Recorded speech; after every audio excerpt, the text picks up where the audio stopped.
지금은 거의. 네, 오늘은 구례에서 단감 농사를 짓다가 지금은 짓고 있지 않은 한경민 농부 만나보도록 하겠습니다. 안녕하세요, 한경민 씨. 네, 안녕하세요. 한경민입니다. 네, 단감 농사를 몇 년이나 지으셨죠? 12년 진 것 같습니다. 12년 동안 짓다가 지금은 이제 짓지 않잖아요. 네, 하다가 안 하니까 어떠신가요? 제가 가을에 가을살 한번 가본 적 없고 단풍 구경 한번 가본 적 없는데 올해는 갈 수 있을 것 같아요. 여유가 생겼다. 네, 좀 이상하긴 하지만 이 시기가 제가 제일 바쁠 때거든요. 그러니까요. 아직 사람들을 이렇게 써가지고 감을 따지는 않고 혼자서 이제 막 익어가는 감들을 보면서 바쁜 마음으로 막 뛰어다닐 텐데 근데 그러니까요. 몸이 한가하네요. 몸이 한가하니까 이제 요즘에 단감이 지금 이제 차량 단감 같은 경우에는 수확이 끝났을 때쯤 됐죠? 안 그런가요? 이제 색깔이 나기는 했는데요. 실제 감이 가장 맛있을 때는 지금부터 시작해서 한 11월 10일 정도까지?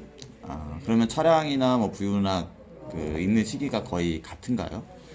익는 시기는 비슷한데 근데 이제 부유감 같은 경우는 굉장히 딱딱해요. 차량 종류에 비해서 굉장히 좀 딱딱하기 때문에 이게 안에서 더 익어서 약간 좀 말랑말랑해졌을 때가 좀 더 맛있는 것 같고요.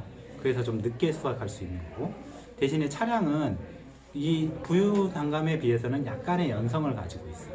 그 차이는 미묘하긴 하지만 그리고 얘가 익었을 때 차량감 같은 경우는 약간 질긴 식감이라고 할까?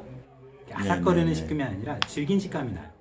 그래서 너무 익은 것보다는 약간 조금 익기 시작해서 단맛이 들었을 때 너무 익었을 때보다는 적당히 익었을 때가 맛있는 게 차량 단감 쪽이고 부유 단감 같은 경우는 완전히 완숙해서도 굉장히 그 식감 그러니까 아삭아삭하는 식감이 그대로 살아있고 단맛도 높아지기 때문에 늦게 수확해도 괜찮은 맛이 난다. 그럼 이제 지금까지 12년 동안이나 농사지은 경험과 노하우가 있는데 그걸 앞으로도 썩히실 생각이신가요? 아니면 그 경험을 가지고 다시 농사를 지어볼 계획이신가요? 저는 제가 생각하기에 단감 농사를 다시 짓지는 않을 것 같아요. 근데 새롭게 다른 농부가 되고 싶다는 생각은 원래부터 하고 있던 게 있기 때문에 그러면은 이렇게 생각하신 그 작물이 따로 있으신가요? 작물보다는요 제가 생각하는 건 지금의 농업의 형태가 지속 가능하냐를 물었을 때 대부분이 그렇지 않은 것 같아요. 근데 좀 지속 가능하고 모든 사람이 동의할 수 있는 좀 그런 방법의 농사법을 사람들에게 제시하고 제가 그런 것들을 좀 보여줄 수 있었으면 좋겠다는 생각이 상당히 철학적이네요.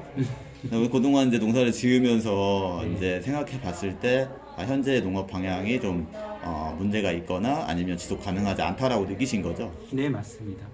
그래서 그러니까 그 전에 저희가 친환경 농업이라는 형태가 어떻게 보면 지속 가능한 거에 대한 해답을 찾기 위해서 사람들이 이렇게 방향을 설정했던 그랬죠. 것인데 근데 실제 친환경 농업의 형태는 그렇게 이제 화학적인 것들을 배제하는 형태로 그게 이 자연이라든지 사람에 대한 영향을 훨씬 많이 고려했다기보다는 그냥 좀 감각적으로 이런 화학적인 비료라든지 아니면 농약들이 배제가 됐을 때 이롭지 않을까라고 하는 좀 비과학적인 선택에 의해서 실시됐던 방법인 것 같아요. 그러면 이제 그 한경민 씨 같은 경우에는 어떤 유기농이라는 전적인 유기농, 완벽한 유기농을 추구하기보다는 화학적인 방법과 어떤 유기농적인 방법 두 가지를 어느 정도 조화를 이루어서 하는 것이 좋다라고 생각하시는 건가요?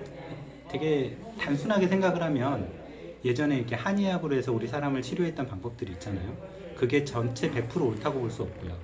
그리고 지금 이제 양약적인 방법으로 해가지고 사람을 치료하는 것들이 또 100%라고 볼 수는 없습니다. 근데 이런 것들이 이제 사람들이 지식이 계속 발전하고 있고 삶의 알매 이런 노하우들이 계속 높아져 가는데 지속적으로 과거로만 회귀하는 것은 올바른 방향인 것 같지는 않고요. 그러면 이제 유기농은 과거를 회귀하는 거라고 생각하시는 건가요? 좀 그런 경향도 굉장히 좀 많은 것 같아요. 예전에 이런 방법을 통해서 우리 선조들이 이렇게 작물을 키워서 잘 먹고 살아왔는데 현재 이런 이제 화학적인 방법이라든지 기계적 농법들은 그것들을 보다 좀 못하지 않나. 근데 뭐 유기농이라고 해서 기계를 사용하지 않거나 그런 건 아니잖아요. 그런 건 아니라고 생각합니다. 기계를 다 사용하면서 어떤 농약의 사용이라든가 이제 이런 거 제초제라든지 아니면 어떤 유기 합성 농약을 사용하는 것만 좀 자제를 하자라는 게 이제 현대 유기농업이잖아요. 저는 이제 유기에서 유기라는 것이 사실은 관계 회복에 아주 집중돼서 좀 생각해 볼 측면이 있다고 생각을 해요. 근데 그 관계라는 것이 사람하고 이 작물의 관계, 작물과 이 자연과의 관계, 작물과 이 토양과의 관계. 그래서 이 네 주체가 같이 어우러져서 살아갈 수 있는 그 환경을 파괴하지 않고 지속 가능한 형태로 계속 유지할 수 있는 형태의 농업을 유기농업이라고 저는 생각을 하는데, 그러니까 이제 어떤 농업이라는 것 자체가 어떤 유기농업이라는 것이 하나의 어떤 농사를 짓는 방법 그거에 한정되기보다는 어떤 삶의 방식에서의 어떤 그런 것까지를 포함을 해서 그러니까 좀 더 생활에 좀 더 밀착된 그런 식으로 이제 유기농을 좀 생각하시는 더 크게 생각을 해봤으면 좋겠어요. 우리가 이렇게 먹고 있는 대부분의 유기 농산물은 실제로는 이렇게 하우스에서 재배해서 나오는 것들이 많거든요.